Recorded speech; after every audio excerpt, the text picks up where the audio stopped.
Sou a Beatriz, tenho 38 anos, e há 3 semanas, no velório do meu pai, meu irmão anunciou que estava vendendo a casa da nossa família para pagar suas dívidas de jogo na frente de 40 pessoas. Minha mãe assentiu. Ela realmente assentiu com a cabeça e disse: seu pai entenderia. Sua irmã pode encontrar outro lugar. Fiquei ali, cercada por parentes que não me olhavam nos olhos, sentindo como se tivesse levado um tapa no meio de uma sala lotada. Mas tem um detalhe: eles não sabiam. Havia algo que o advogado estava prestes a revelar.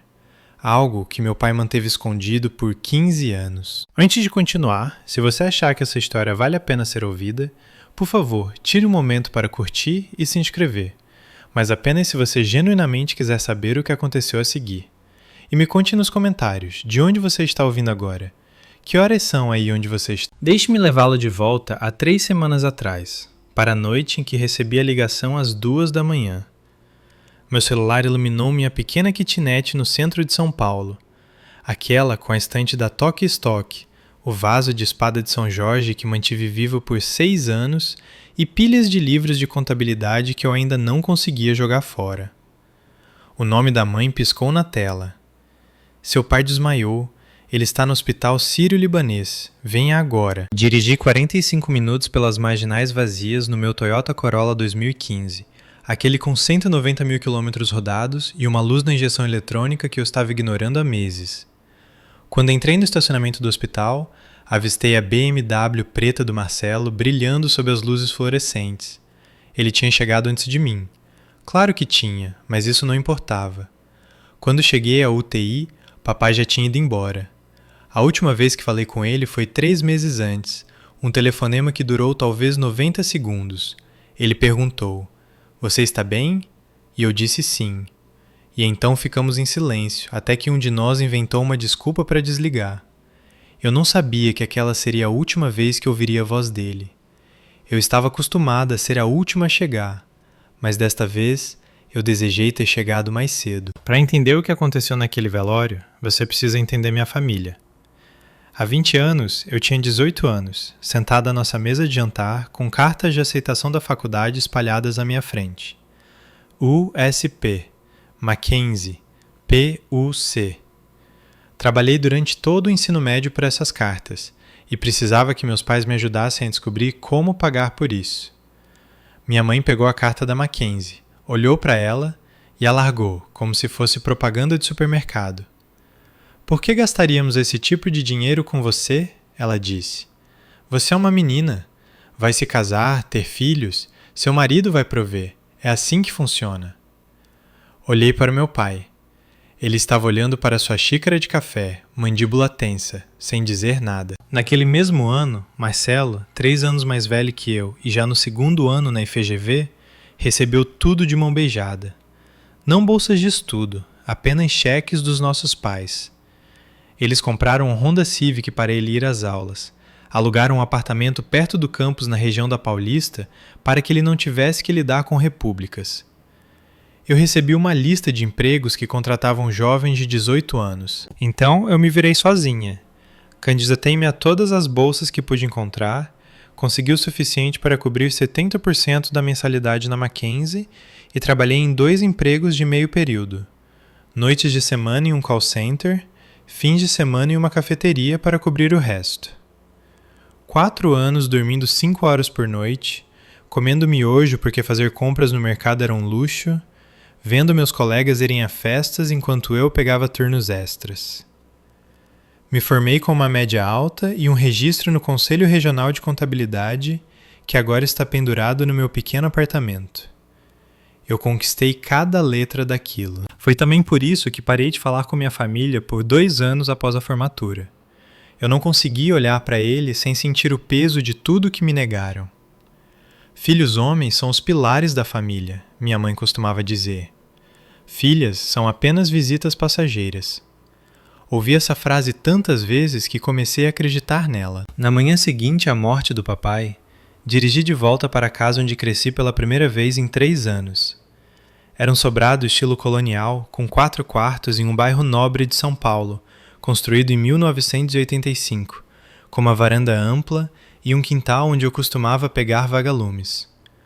O bairro era aquele tipo onde as pessoas têm guaritas de segurança e conhecem os nomes uns dos outros. Classe média alta, respeitável, o cenário perfeito para uma família que parecia perfeita do lado de fora. Marcelo estava esperando na porta da frente quando estacionei. Ele me abraçou rápido, com um braço só, do jeito que você abraça alguém que é obrigado a reconhecer, mas não quer tocar. Quanto tempo, maninha, disse ele. Você parece cansada. Eu não respondi. Eu estava ocupado demais notando a mala de viagem da Louis Vuitton no corredor, os tacos de golfe encostados na parede, os mocassins da Gucci alinhados na escada. Marcelo estava desempregado há 8 meses. Eu sabia porque a mãe tinha mencionado isso durante um de seus raros telefonemas de chantagem emocional. Cadê a mãe? Perguntei. No telefone com a funerária. Ela tem tudo sob controle. Levei minha mala para o andar de cima, para o meu antigo quarto, ou o que costumava ser meu quarto. As paredes ainda eram do mesmo azul pálido que eu pintei quando tinha 15 anos, mas todo o resto estava diferente. Minha cama tinha sumido, substituída pelo excesso de coisas do Marcelo. Mais malas de grife, caixas de sapatos, uma TV de tela plana ainda na embalagem. Meu quarto de infância tinha se tornado o depósito do meu irmão. Fiquei na porta olhando para a pilha de coisas caras que pertenciam a um homem que supostamente não tinha dinheiro, e senti algo frio se instalar no meu peito. Não perguntei por que meu quarto tinha virado o closet dele. Algumas perguntas se respondem sozinhas. O velório foi agendado para 5 dias depois, conforme os desejos do papai. Simples, na funerária Campos e Filhos, o local que ele via todos os dias no caminho para o trabalho. Eu cuidei da logística. Liguei para o diretor da funerária, escrevi o obituário, contatei parentes com quem não falava há anos.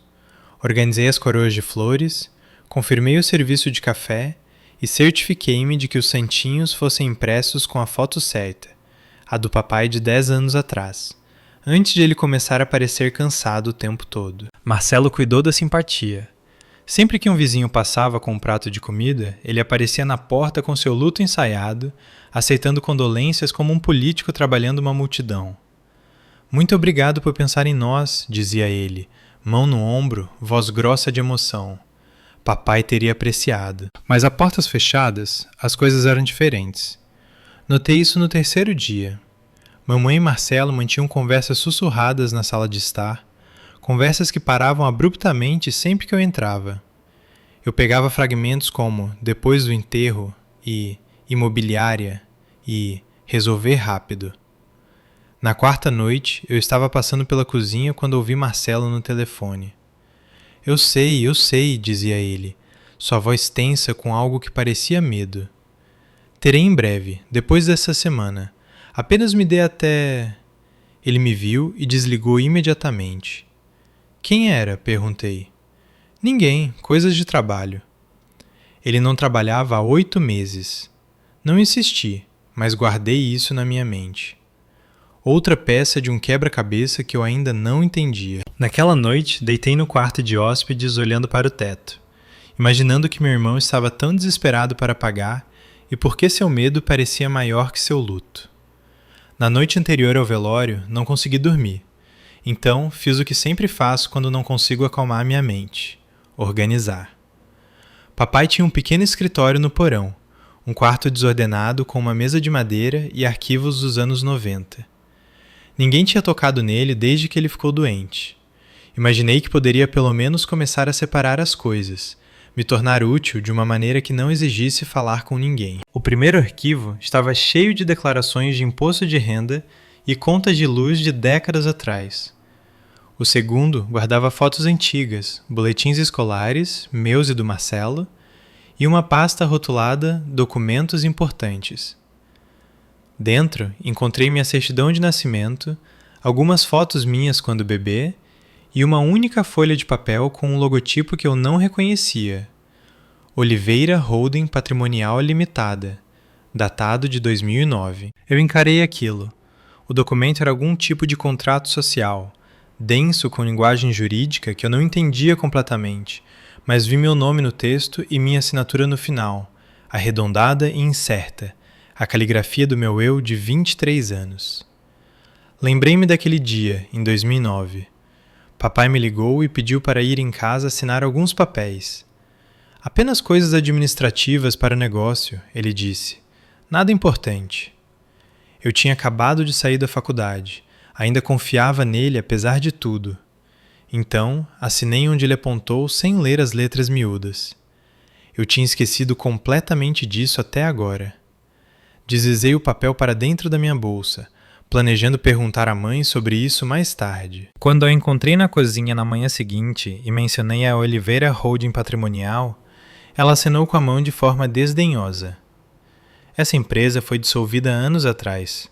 Não perca seu tempo revirando o passado.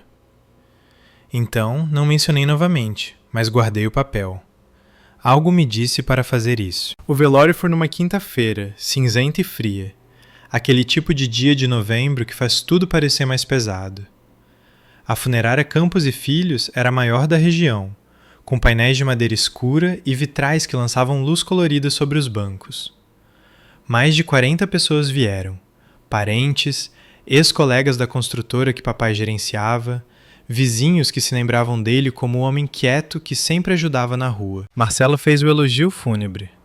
Ele ficou no pódio em um terno Ricardo Almeida, reconheci o corte porque tinha visto em uma revista, R$15.000 no mínimo, e falou sobre o papai como se fossem melhores amigos.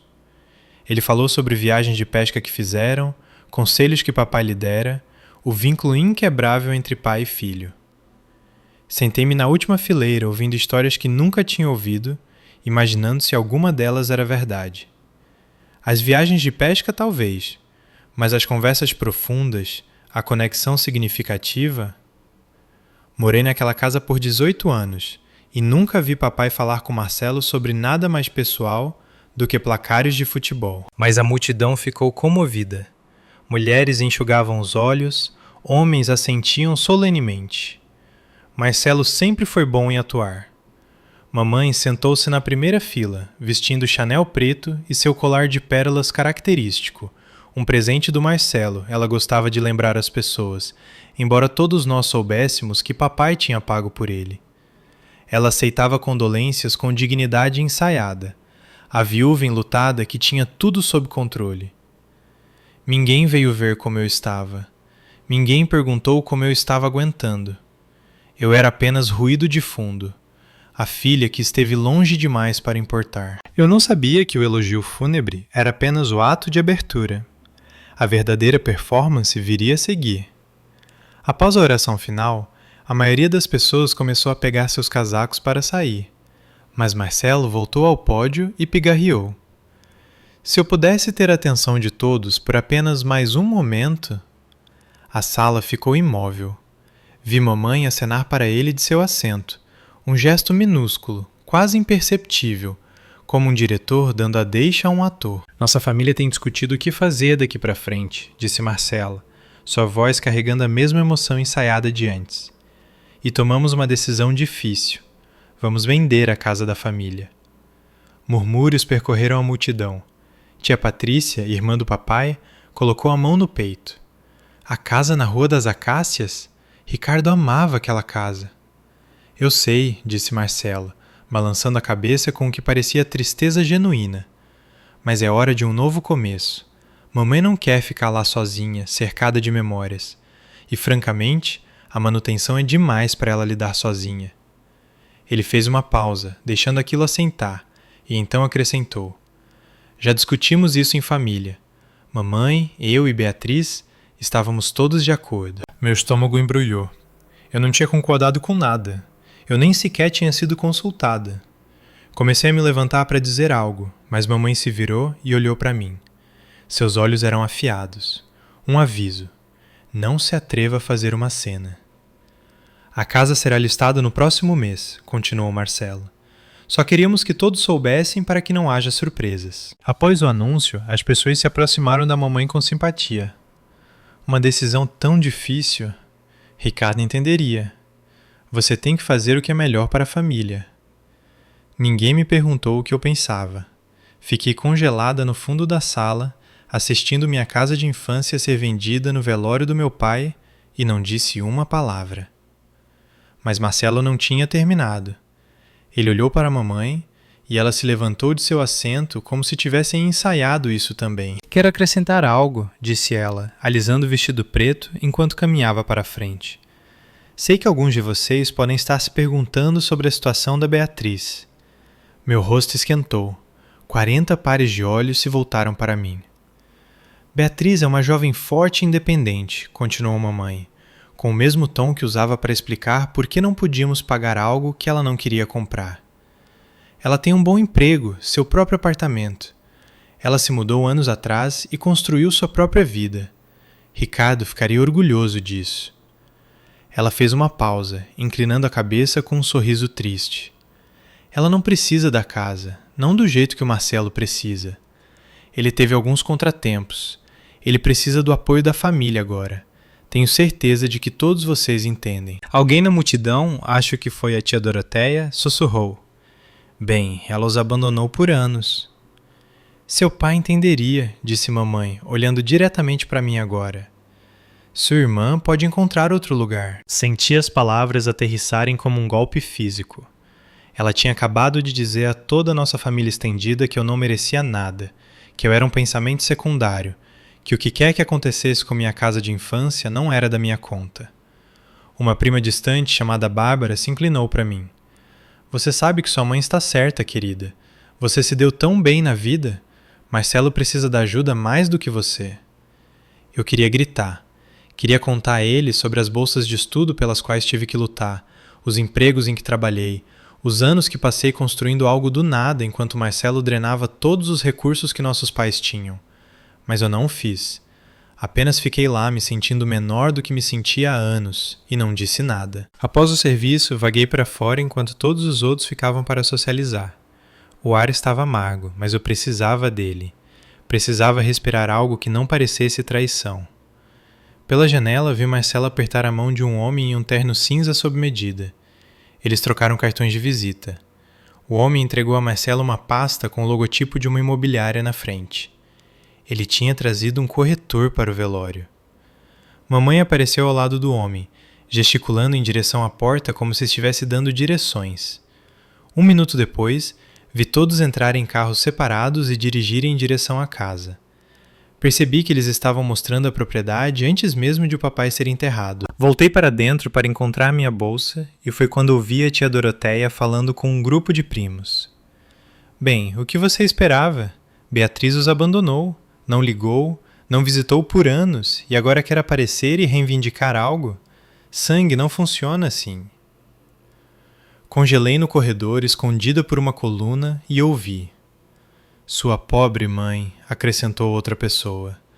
Tendo que lidar com uma filha assim, além de perder o marido, pelo menos o Marcelo ficou. Ele esteve lá pela Lúcia, em tudo. Pensei em todas as vezes que liguei e me disseram que mamãe estava ocupada. Todos os feriados que ofereci para ir para casa, apenas para ouvir, estamos mantendo algo pequeno este ano. Todas as maneiras que tentei reconstruir pontos que eles continuavam queimando. Na saída, notei algo novo no gramado da frente da funerária. Uma placa de imobiliária com uma faixa de "em breve". Eles planejaram isso há um tempo e ninguém pensou em me contar. Tirei uma foto da placa. Prova, disse a mim mesma, embora ainda não soubesse para quê. Naquela noite, tentei falar com eles. A casa estava quieta. A maioria dos parentes tinham voltado para seus hotéis ou casas, deixando apenas nós 3 na sala de estar. Mamãe na poltrona de couro do papai, Marcelo jogado no sofá, eu parada na porta como uma visita na minha própria casa de infância. Preciso perguntar uma coisa a vocês, eu disse, sobre a venda da casa. Mamãe levantou os olhos do telefone. O que tem ela? Vocês disseram que todos nós concordamos. Nós não concordamos. Ninguém me perguntou nada. Marcelo riu, um som curto e desdenhoso. Qual é, Bia? Você não faz parte desta família há anos. O que te importa o que acontece com ela? Importa porque é a nossa casa de família. Porque o papai morreu há 4 dias e vocês já estão mostrando para compradores. Porque tenho tanto direito de fazer parte desta decisão quanto qualquer um de vocês. A expressão da mamãe endureceu. Você não tem direito nenhum. Você foi embora. Você não ligou, não visitou, não ajudou quando seu pai estava doente. E agora quer aparecer e exigir voz? Eu liguei. Você disse que não precisava de mim. Não precisávamos da sua culpa. Precisávamos da sua presença. Marcelo sentou-se, fixando-me com um olhar que era quase de pena. Olha, vou ser honesto com você. Eu preciso do dinheiro desta casa. Tenho dívidas de investimento, muitas. E se você fizer uma cena sobre isso, contarei a todos exatamente que tipo de filha você tem sido, como você cortou o papai por 2 anos, como você partiu o coração dele. Minha garganta apertou. Aquela era minha vergonha mais profunda. Os anos em que me recusei a falar com o papai. E Marcelo tinha acabado de usar isso como arma. Estou tentando ajudar a família, disse ele. Você está tentando destruí-la. Saí da sala sem dizer mais nada, mas não saí da casa. Ainda não. Eu sei o que você provavelmente está pensando agora. Por que não revidei? Por que não chamei um advogado ali mesmo? Mas aqui está o que você tem que entender. Esta era minha família, minha mãe, meu irmão. As pessoas de quem passei toda a minha infância tentando ganhar amor. Afastar-me deles já tinha quebrado algo dentro de mim uma vez. Eu não estava pronta para fazer isso de novo. Se você já esteve em uma situação como essa, onde se defender significava perder todos que você conhecia, deixe um comentário abaixo. Diga-me que não estou sozinha. 3 dias após o velório, mamãe convocou outra reunião de família. Desta vez na casa, para discutir o espólio, disse ela, para que todos estejam na mesma página. 15 pessoas se amontoaram na sala de jantar. Tia Doroteia, tio Francisco, minha avó por parte de mãe, vários primos que eu mal reconhecia. A sala parecia menor do que eu lembrava, cheia de corpos e opiniões, e o peso das decisões sendo tomadas sem mim. Mamãe ficou na cabeceira da mesa, uma pilha de papéis na frente dela. Marcelo sentou-se à direita dela, braços cruzados, olhando para mim como se eu fosse um problema a ser gerenciado. Aqui está a situação, começou mamãe. Ricardo não deixou um espólio complicado. A casa é o principal ativo, valendo cerca de 3,5 milhões de reais. Meu plano é vendê-la, pagar dívidas pendentes e usar o restante para me sustentar na minha aposentadoria. E a Beatriz? Perguntou a vovó. Ela era a única que olhava para mim com algo diferente de julgamento. Beatriz tem sua própria carreira, disse mamãe suavemente. Ela não precisa de apoio. Ela se mudou anos atrás, construiu sua própria vida. Tenho orgulho dela por isso. Mas ela ainda é sua filha, a vovó insistiu. Filha do Ricardo. Tia Doroteia, irmã da mamãe, interveio. Com todo respeito, mãe, Beatriz não tem estado exatamente presente. Ela cortou laços com esta família. Você não pode ir embora e depois voltar com a mão estendida. Não estou pedindo nada, eu disse. Estou pedindo para ser incluída nas decisões sobre a propriedade da minha própria família. Você está incluída, disse Marcelo com um sorriso fino. Você está sentada bem aqui, não está? A sala ondulou com risadas desconfortáveis. Senti meu rosto corar. Ninguém me defendeu. Nenhuma pessoa naquela mesa falou para dizer que eu merecia uma voz. Vovó encontrou meu olhar e desviou, os lábios pressionados com força. O verdadeiro propósito da reunião ficou claro 1 hora depois. Marcelo deslizou um documento pela mesa em minha direção. O cabeçalho dizia: renúncia de interesse em propriedade do espólio. O que é isso? Perguntei. É simples, disse mamãe. Você assina isso e formalmente libera qualquer reivindicação à casa ou aos rendimentos de sua venda. Isso protege a todos, mantém as coisas limpas. Encarei o papel. Vocês querem que eu abra mão da minha herança? Você não está abrindo mão de nada, disse Marcelo. Papai não deixou nada para você no testamento. Isso apenas torna oficial para que possamos seguir em frente sem complicações. Como você sabe o que papai me deixou? Marcelo trocou um olhar com mamãe. Tivemos o testamento revisado por um advogado. A casa vai para a mamãe, é isso. Isso é apenas papelada.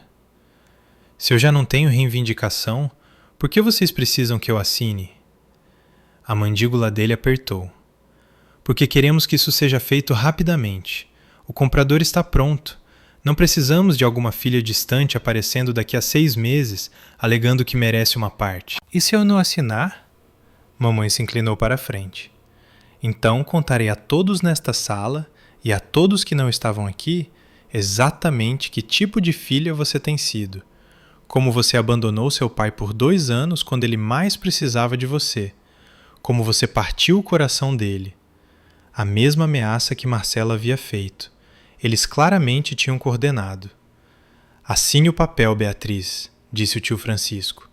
Não torne isso mais difícil do que precisa ser. Todos estavam olhando para mim, esperando. Peguei a caneta, a Mont Blanc do papai. Percebi que era que ele tinha ganhado pelos 20 anos de trabalho e a segurei sobre a linha.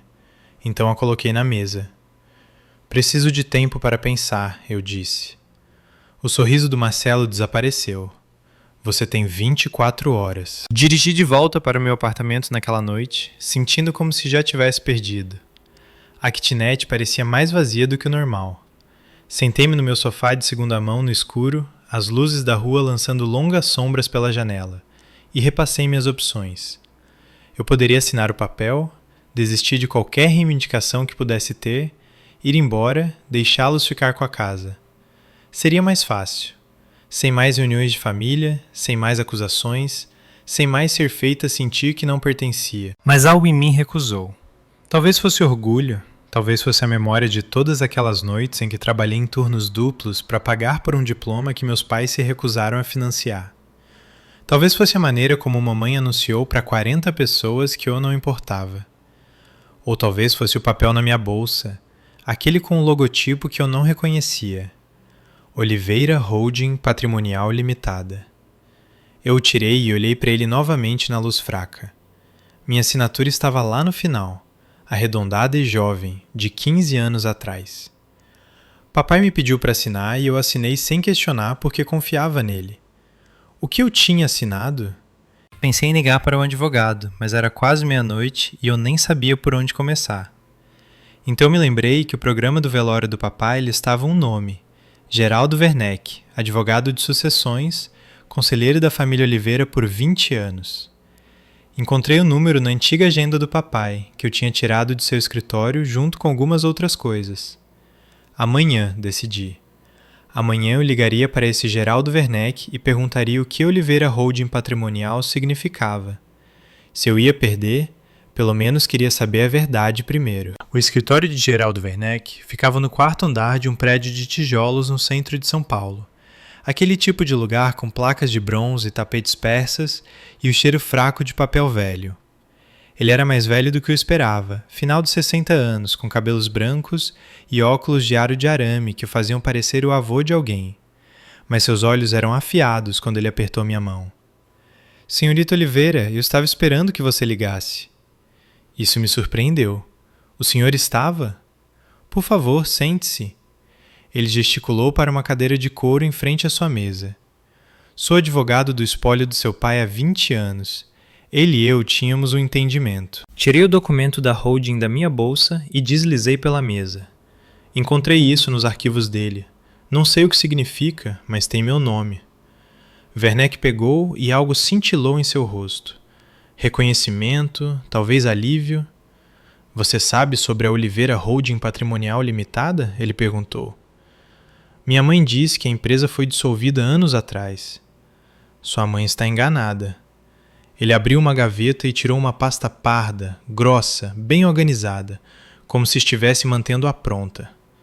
Senhorita Oliveira, há algo que seu pai me pediu para lhe contar, mas apenas quando fosse a hora certa. Meu pulso acelerou. O que o senhor quer dizer? A casa da família, aquela na Rua das Acácias, não faz parte do espólio pessoal do seu pai. O quê? Em 2009, seu pai transferiu a propriedade para a Oliveira Holding Patrimonial Limitada. A casa pertence à holding, não a ele pessoalmente. Eu o encarei. Então quem é o dono da holding? Werneck olhou para mim por cima dos óculos. Você, senhorita Oliveira. Você é a sócia única. Você tem sido há 15 anos. Por um longo momento não consegui falar. Isso não é possível, finalmente consegui dizer. Eu saberia, alguém teria me contado.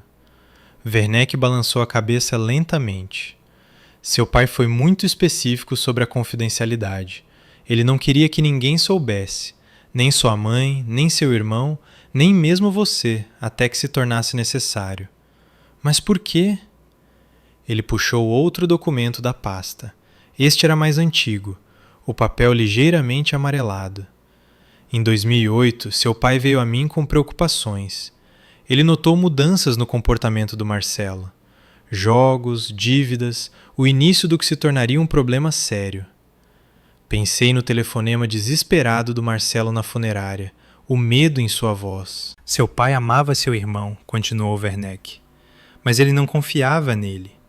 Ele sabia que se algo acontecesse com ele, Marcelo encontraria uma maneira de drenar todos os bens que a família tinha. Então, ele criou uma estrutura para proteger o mais valioso, a casa. Sim, ele a transferiu para a holding em 2009 e designou você e apenas você como a única sócia. O contrato social é blindado, devidamente registrado na junta comercial, mantido e em conformidade todos os anos desde então. Ele pagou as taxas da holding todo esse tempo. Ele criou um pequeno fundo especificamente para esse propósito. Ele pensou em tudo. Senti lágrimas picarem meus olhos. Todos aqueles anos em que pensei que papai não se importava. Todos aqueles silêncios que interpretei como indiferença. E esse tempo todo ele estava construindo uma fortaleza ao meu redor. Seu pai não era bom com palavras, disse Werneck gentilmente. Mas ele era meticuloso com documentos. Essa foi a maneira dele dizer o que não conseguia. Enxuguei meus olhos com as costas da mão. O que eu faço agora? Agora, disse ele, nós colocamos os pingos nos is. Werneck me deixou sentar em seu escritório pelo tempo que precisei. Ele fez chá, Earl Grey, em xícaras de porcelana que pareciam ter sido de sua avó, e esperou enquanto eu processava tudo. Pela primeira vez desde que papai morreu, chorei de verdade. Não as lágrimas educadas e controladas que derramei no velório. Eram soluços feios e ofegantes que vinham de algum lugar fundo no meu peito. Luto e alívio e confusão, tudo emaranhado. Papai tinha me visto o tempo todo. Ele me viu. Pensei em todas as vezes que ele ficou em silêncio enquanto mamãe me dispensava. Cada feriado onde Marcelo era celebrado e eu era tolerada. Eu interpretei o silêncio dele como concordância, como prova de que ele achava que eu importava menos também. Mas não era isso. Ele apenas não sabia como lutar por mim em voz alta. Então, ele lutou por mim no papel. Werneck me entregou um envelope selado. Meu nome estava escrito na frente com a letra do papai. Trêmula, as letras desiguais, como se suas mãos estivessem instáveis quando ele escreveu. Ele me deu isso 3 meses atrás, disse Werneck. Pediu-me para segurar até que você precisasse. Eu não abri ali, não estava pronta, mas passei o polegar sobre as letras do meu nome e senti algo mudar dentro de mim. Haverá uma leitura formal do testamento, disse Werneck. Vou agendar para sexta-feira. Vou convidar todos que estavam naquela reunião de família. Eles vão contestar isso, eu disse. Vão dizer que eu manipulei o papai ou que os documentos são falsos. Deixe que digam o que quiserem. Ele puxou outra pasta. Esta cheia de recibos, assinaturas reconhecidas em cartório, confirmações de arquivamento. Estou me preparando para este momento há 15 anos. O rastro de papel é impecável. Pela primeira vez em semanas, senti algo como esperança. Como você quer lidar com isso? Perguntou Werneck. Eu tinha parado de chorar. O chá tinha esfriado, mas minha mente estava mais afiada do que estivera em dias. Eu poderia contar a eles em particular, eu disse. Chamar mamãe e Marcelo de lado, explicar a situação, evitar uma cena pública. Você poderia, concordou Werneck. Essa seria certamente a abordagem mais diplomática. Mas eles não lhe deram essa cortesia. Pensei no anúncio no velório, na reunião de família. Na maneira como tentaram me humilhar até a submissão na frente de todos com quem cresci. Eles escolheram fazer isso publicamente para me fazer parecer a filha ingrata na frente de 40 pessoas. Então, você gostaria de esclarecer as coisas no mesmo local? Gostaria que a verdade viesse à tona da mesma forma que as mentiras vieram. Werneck assentiu lentamente. Vou agendar a leitura formal do testamento para sexta-feira às 10 horas da manhã. Vou convidar todos que estavam naquela reunião. Sua mãe, irmão, tias, tios, avó. Eles esperarão que seja um procedimento de rotina. Você precisará de algo de mim? Apenas esteja lá. Traga o documento original que você encontrou. Eu cuido do resto. Ele fez uma pausa, depois acrescentou. Há mais alguém que pode ser útil. Patrícia Carvalho. Ela foi contadora do seu pai por anos. Ela testemunhou a formação original da holding. Se sua família contestar a legitimidade dos documentos, ela pode corroborar tudo. Ela está disposta a fazer isso. Ela está esperando para fazer isso. Ela sempre gostou de você, senhorita Oliveira, e ela conhecia as verdadeiras intenções do seu pai. Saí do escritório de Werneck com algo que não sentia há muito tempo. Certeza. Eu não ia lutar essa batalha gritando, ou chorando, ou implorando para que me vissem. Eu ia deixar a papelada falar por si mesma. Patrícia Carvalho morava em uma casa modesta na Moca. Aquele tipo de lugar com jardineiras nas janelas e um capacho de boas-vindas que realmente significava isso. Ela estava no final dos 50 anos, com cabelos grisalhos e aquele tipo de rosto que faz você querer contar seus problemas. Imaginei que você viria, disse ela, me levando para a sala de estar. Geraldo ligou antes. Chá, por favor. Ela serviu de um bule de cerâmica enquanto eu me sentava em seu sofá floral, tentando descobrir como começar. Mas Patrícia fez isso por mim. Seu pai falava de você constantemente, disse ela. Você sabia disso? Não. Ele falava. Toda vez que você conquistava algo, passava no exame do CIC, recebia uma promoção, ele encontrava uma maneira de mencionar. Minha filha está indo bem, ele dizia. Ela construiu algo para si mesma. Minha garganta apertou. Então por que ele nunca me disse? Porque Ricardo Oliveira foi o homem mais emocionalmente constipado que já conheci. Ela disse isso com afeto, não crueldade. Ele cresceu em uma casa onde sentimentos eram fraquezas. Ele não sabia dizer eu te amo. Então ele mostrava na única linguagem que entendia, planilhas e documentos legais. A holding. Eu estava lá quando ele a criou. Testemunhei as assinaturas. Ajudei-o a arquivar a papelada. Ele me fez prometer não contar a ninguém, nem mesmo a você, a menos que algo desse errado. E agora algo deu errado. Minha mãe e meu irmão estão prestes a vender uma casa que não pertence a eles. Eu diria que isso se qualifica. Ela largou a xícara de chá e olhou para mim diretamente. Seu pai não era perfeito, Beatriz, mas no final ele escolheu você. Não deixe que tirem isso. Eu balancei a cabeça. Eu não deixaria. Na noite anterior à leitura do testamento, Marcelo ligou. 24 horas acabaram, disse ele. Você tomou sua decisão? Eu estava sentada na minha cama, a carta do papai ainda fechada na minha mesa de cabeceira. Estarei na leitura amanhã. Ótimo! Eu podia ouvir o sorriso na voz dele. Traga uma caneta, vamos encerrar isso e todos podem seguir em frente.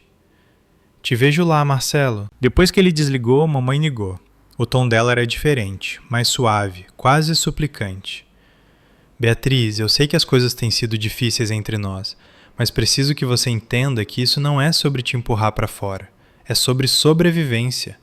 Marcelo se meteu em problemas, e se não ajudarmos, pessoas vão se machucar. Que tipo de problema? Ela hesitou. Ele deve dinheiro a pessoas perigosas, muito dinheiro, mais de 1,5 milhão de reais. Então, esse era o número real, 1,5 milhão em dívidas de jogo. Meu irmão tinha se esvaziado perseguindo vitórias que nunca vieram. Sinto muito que o Marcelo esteja lutando, eu disse, mas vender a casa do papai, minha casa, não vai consertá-lo, só vai permitir que ele continue. Você não entende. Eu entendo perfeitamente. Te vejo amanhã, mãe. Desliguei e finalmente abri a carta do papai. A caligrafia dele estava trêmula, as palavras desiguais, mas a mensagem era clara. Beatriz, sei que sua mãe e seu irmão não te trataram com justiça. Sinto muito por nunca ter tido a coragem de dizer isso em voz alta. Não fui um bom pai, mas tentei deixar algo que eles não pudessem tirar. Você é a única em quem confio com o que importa. Papai. Dobrei a carta com cuidado e a coloquei no bolso do meu blazer. Amanhã eu não precisaria dizer muito. O papel faria a conversa. Sexta-feira de manhã, 10 horas. Escritório de Geraldo Werneck. A sala de conferências era maior que seu escritório particular, com uma mesa de mogno longa o suficiente para sentar 12 pessoas e pinturas a óleo de marcos de São Paulo nas paredes. Um lustre de cristal pendia acima, lançando luz prismática sobre a madeira polida. Cheguei às 9 horas e 45 minutos e encontrei Werneck já se organizando, pastas arrumadas em seu lugar, um copo de água em cada lugar, o projetor pronto caso precisasse exibir documentos. Você está pronta? Ele perguntou. Tanto quanto jamais estarei. A família começou a chegar às 9 horas e 55 minutos. Mamãe veio primeiro, vestindo preto novamente. Desta vez um vestido de grife que eu não reconhecia, com um colar de pérolas brilhando em seu pescoço. Ela mal olhou para mim antes de se sentar na extremidade oposta da mesa. Marcelo entrou 15 minutos atrasado porque, claro, ele faria isso. Ele estava usando o terno Ricardo Almeida novamente, recém-passado, como se fosse uma reunião de negócios onde ele esperava fechar um acordo. Ele bateu no ombro de Werneck como se fossem velhos amigos. Obrigado por organizar isso, Geraldo. Vamos ser rápidos. Sim. Tio Francisco, tia Doroteia, vovó e alguns primos entraram depois dele. O mesmo elenco de personagens da reunião de família aqui para testemunhar o que assumiram que seria minha derrota final. Marcelo encontrou meu olhar do outro lado da mesa e piscou. Realmente piscou, como se estivéssemos compartilhando uma piada. Trouxe uma caneta dessa vez? Ele perguntou. Eu não respondi. Apenas alisei meu blazer azul marinho, o mesmo que usava para reuniões importantes com clientes, aquele que comprei com meu próprio dinheiro após minha primeira promoção, e esperei. Werneck fechou a porta e tomou seu lugar na cabeceira da mesa. Podemos começar? Tenho que pausar aqui por um segundo, porque este é o momento que eu esperei minha vida inteira. Não por vingança, quero ser clara sobre isso. Eu não estava sentado naquela sala de conferência sonhando em fazer minha família sofrer. Eu estava esperando ser vista, ser reconhecida, finalmente, após 38 anos, ter alguém se levantando e dizendo que eu importava. Se você já se sentiu invisível em sua própria família, como se não importasse o que você realizasse, nunca fosse o suficiente, então você sabe exatamente como me senti naquela cadeira. Curta e comente se você ainda está comigo, e fique perto. O que aconteceu a seguir mudou tudo. Werneck começou com as formalidades padrão, confirmando a identidade de todos, explicando o propósito da leitura, delineando a estrutura básica do espólio do papai. O testamento de Ricardo Oliveira é direto, disse ele, virando páginas em sua pasta. Efeitos pessoais devem ser distribuídos entre os membros da família a critério da senhora. Oliveira. Seu veículo, um Honda Accord de 2018, vai para Marcelo. Suas contas de poupança, totalizando aproximadamente R$250 mil, vão para sua esposa, Lúcia. Mamãe assentiu, parecendo satisfeita. Marcelo recostou-se na cadeira com o ar de alguém assistindo a um cavalo em que apostou assumir a liderança. E a casa? Tia Doroteia perguntou. A propriedade da Rua das Acácias? Werneck fez uma pausa. Ele tirou os óculos, limpou-os na gravata e os colocou de volta, um gesto que eu perceberia mais tarde ser inteiramente deliberado. Em relação à casa, disse ele lentamente, há uma questão. A sala ficou quieta. Marcelo sentou-se mais ereto. Que tipo de questão? Perguntou mamãe. A propriedade na Rua das Acácias não faz parte do espólio pessoal do Sr. Oliveira. Isso é ridículo, disse Marcelo. Ele foi dono daquela casa por 30 anos. Ele morou naquela casa por 30 anos, corrigiu Werneck. Mas a propriedade foi transferida em 2009. A propriedade é detida por uma empresa de responsabilidade limitada chamada Oliveira Holding Patrimonial Limitada. Vi o sangue drenar do rosto da minha mãe. Marcelo parecia confuso, como se alguém tivesse começado a falar uma língua que ele não entendia.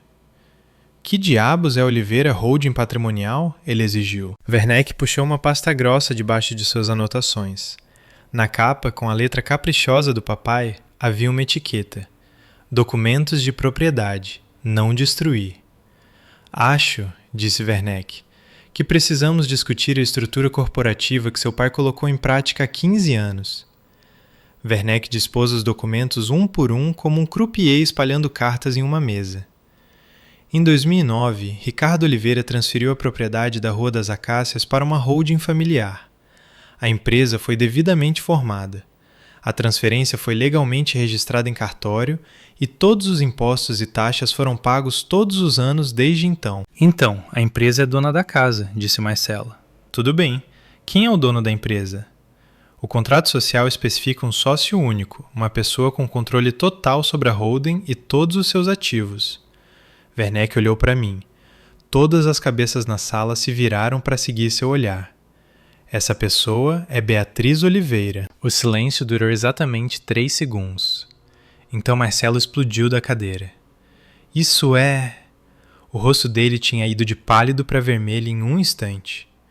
Ela o manipulou. Ela chegou a ele quando ele estava doente e confuso. Os documentos foram executados em 2009, disse Werneck calmamente. Seu pai tinha 53 anos e estava em perfeita saúde. As assinaturas foram reconhecidas por um tabelião público e testemunhadas por sua contadora, que está preparada para testemunhar sobre sua competência mental na época. Eu não acredito nisso. Marcela agarrou um dos documentos e o escaneou, as mãos tremendo. Isso é fraude, isso é... Essa foi a escolha do seu pai, disse Werneck, feita deliberadamente, mantida cuidadosamente e legalmente vinculante. Mamãe finalmente falou, sua voz mal acima de um sussurro.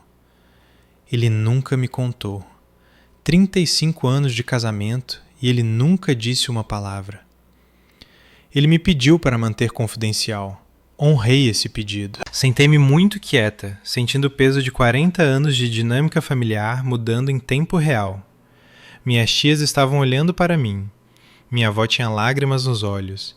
E meu irmão parecia que queria virar a mesa.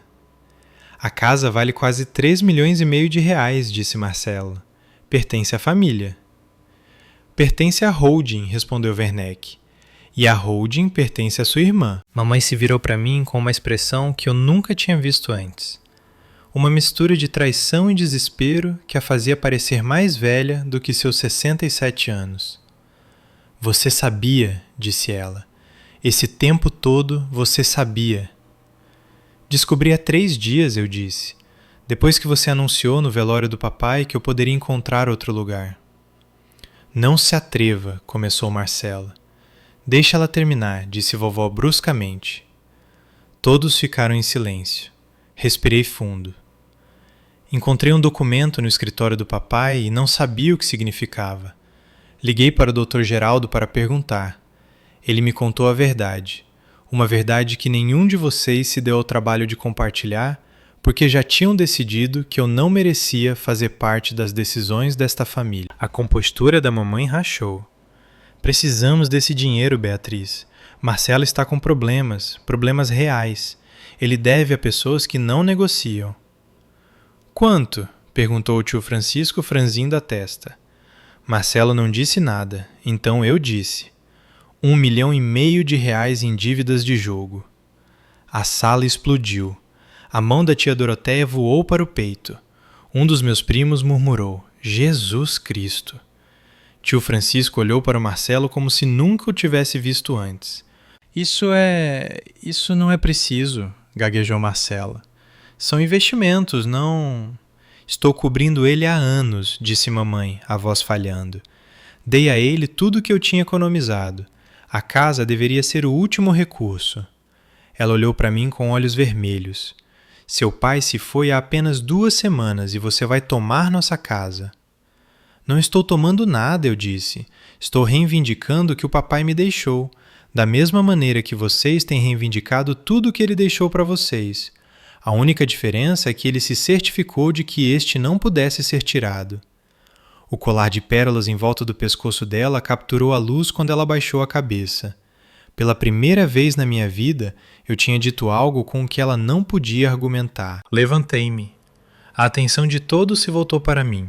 Alguns hostis, alguns curiosos, alguns cuidadosamente neutros.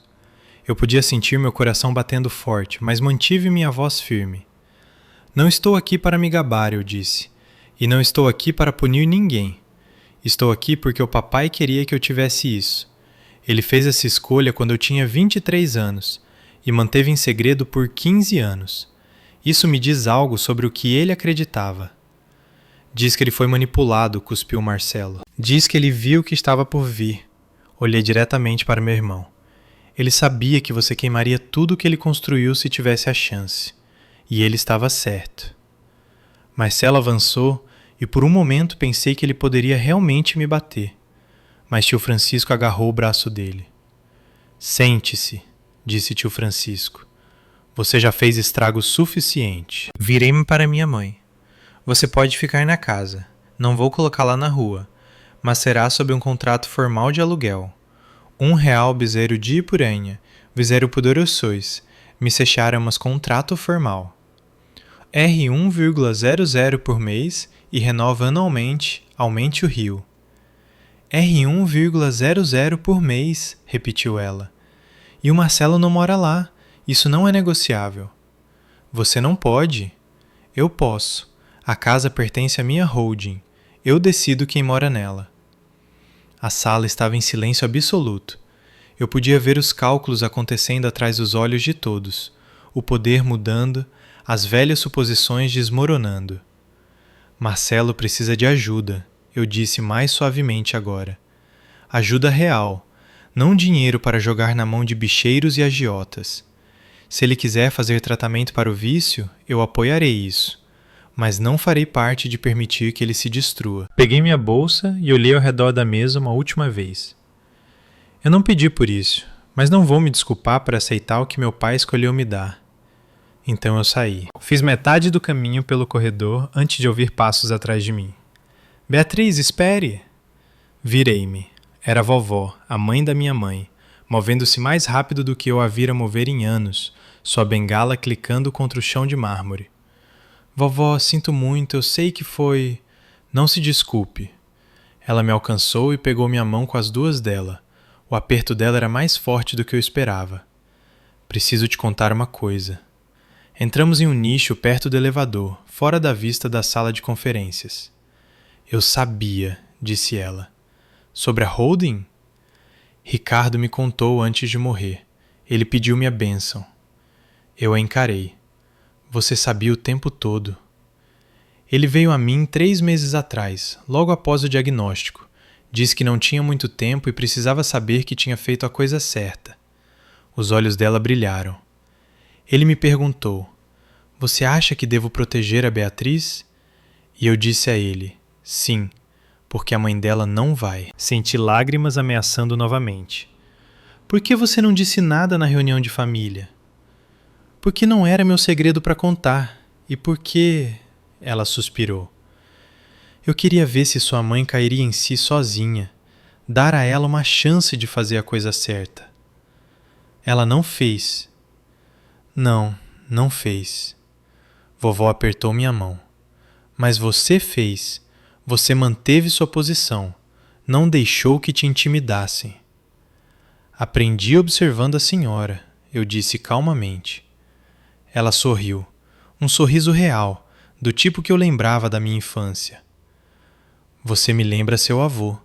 Ele era teimoso também, da melhor maneira. Ela deu um tapinha na minha bochecha e se virou de volta para a sala de conferências. Vá para casa, querida. Você mereceu um descanso.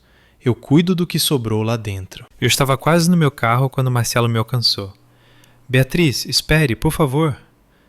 Parei, mas não me virei. Podia ouvir a respiração dele, irregular, como se tivesse corrido. Sei que você está com raiva, disse ele. Você tem todo o direito de estar, mas você não entende o que está acontecendo. Então explique. Ele se moveu para me encarar e, pela primeira vez, vi além do terno caro e da confiança ensaiada. Meu irmão parecia quebrado, olheiras fundas, mãos tremendo, o desespero de um homem que tinha ficado sem opções. As pessoas a quem devo dinheiro, disse ele, elas não são pacientes. Têm mandado gente me seguir, deixado bilhetes no meu carro. Semana passada, alguém furou meus pneus. Bia, estou com medo. A voz dele falhou. Eu me meti em algo maior do que eu, e continuei pensando que poderia recuperar. Apenas mais uma aposta, mais um jogo, e então tudo ficaria bem. Mas nunca ficou. E agora estou tão fundo que não vejo saída. Olhei para meu irmão. Realmente olhei para ele. O homem que recebeu tudo pelo que tive que lutar, que desperdiçou todas as vantagens e ainda esperava que outra pessoa limpasse sua bagunça. E por baixo de tudo isso, vi o garoto que costumava jogar bola comigo no quintal. O adolescente que me levava para a escola quando eu tinha medo dos garotos mais velhos, antes de tudo dar errado. Você precisa de reabilitação, eu disse, não de dinheiro. Eu sei. 90 dias no mínimo. Um programa real, não algum retiro de fim de semana. Ele assentiu, não encontrando meus olhos. Se você fizer isso, eu disse, realmente se comprometer a obter ajuda, então podemos conversar sobre o que vem a seguir, mas não antes. E se você não fizer, então você está por conta própria. Mamãe estava esperando perto do meu carro. Ela deve ter saído por uma entrada lateral enquanto eu falava com Marcelo. A maquiagem dela estava borrada. A fachada cuidadosa completamente dissolvida. Ela parecia menor de alguma forma, como se o luto e o choque a tivessem comprimido. Ele deixou algo para mim? Perguntou ela baixinho. Ricardo, naquela pasta dele, alguma mensagem, alguma explicação?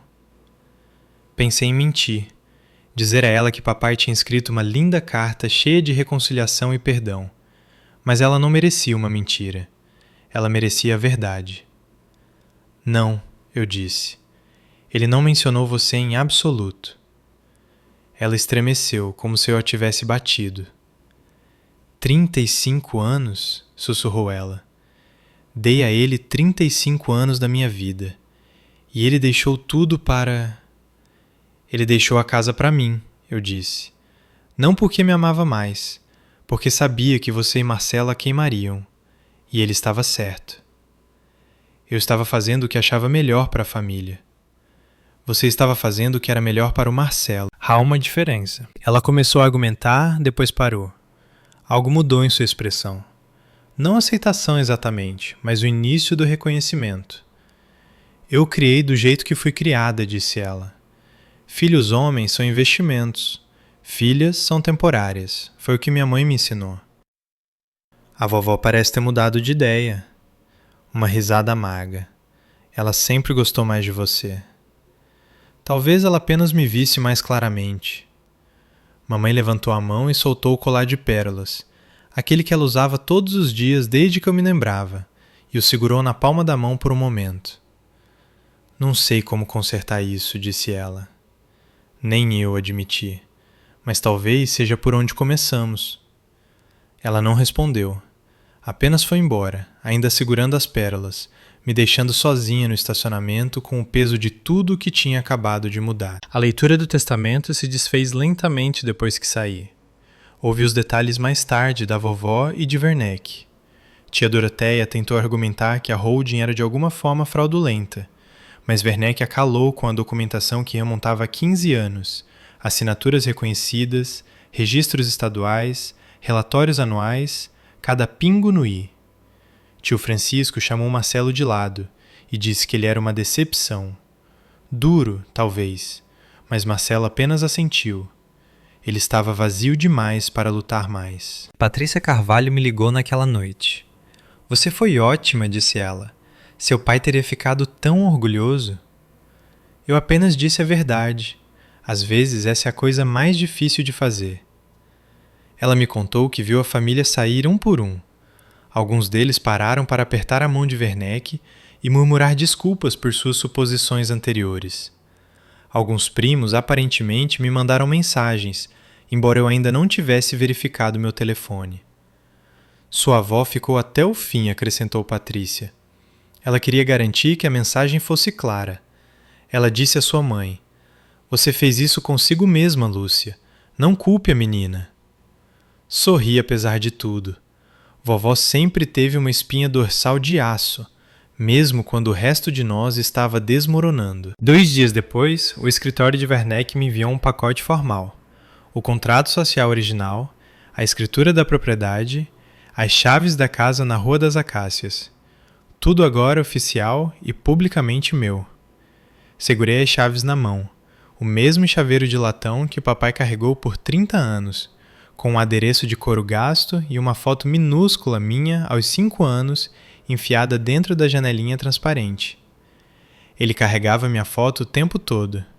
Eu só nunca soube onde olhar. 2 semanas depois, mudei-me de volta para casa na Rua das Acácias. Não permanentemente, não no começo. Mantive meu apartamento no centro para o trabalho, mas comecei a passar os fins de semana na casa, limpando a desordem, consertando as coisas que papai tinha deixado de lado durante seus meses finais. A primeira coisa que fiz foi esvaziar meu antigo quarto. As malas de grife do Marcelo, as caixas de sapatos cheias de tênis que ele não podia pagar, a TV de tela plana ainda na embalagem, tudo foi para a garagem. Ele poderia pegar quando quisesse, mas não ficaria mais no meu quarto. Então repintei as paredes.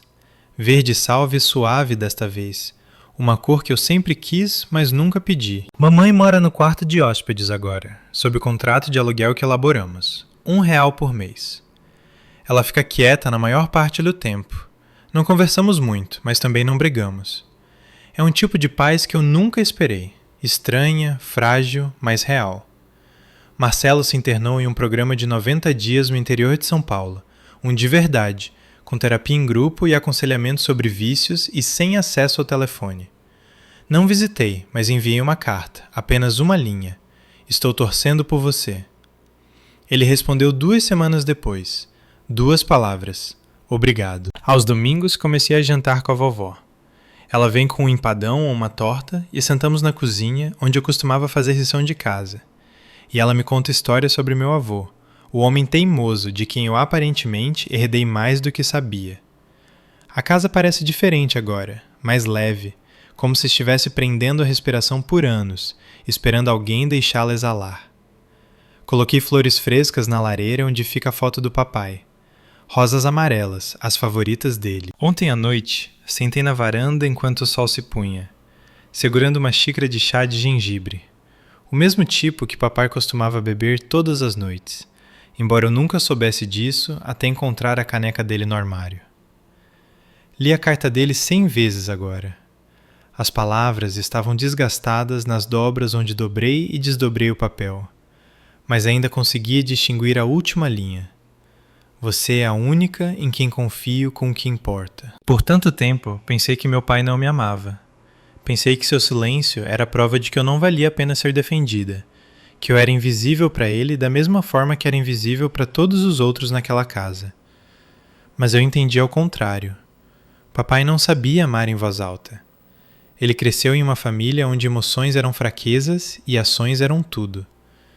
Então ele me mostrou que se importava da única maneira que sabia, me protegendo com documentos quando não podia me proteger com palavras. Eu costumava pensar que força significava revidar, gritar, exigir ser vista. Mas agora entendo diferente. Às vezes a força é paciência. Às vezes é construir uma fortaleza tão silenciosamente que ninguém percebe até que ela já esteja de pé. Não vou fingir que tudo está consertado. Mamãe e eu ainda estamos aprendendo a ficar na mesma sala. Marcelo tem 84 dias restantes na reabilitação e não sei quem ele será quando sair. Alguns dos meus parentes ainda acham que manipulei um homem moribundo, mas eu sei a verdade e isso é o suficiente. Papai nunca disse eu te amo, mas escreveu meu nome em cada documento que importava.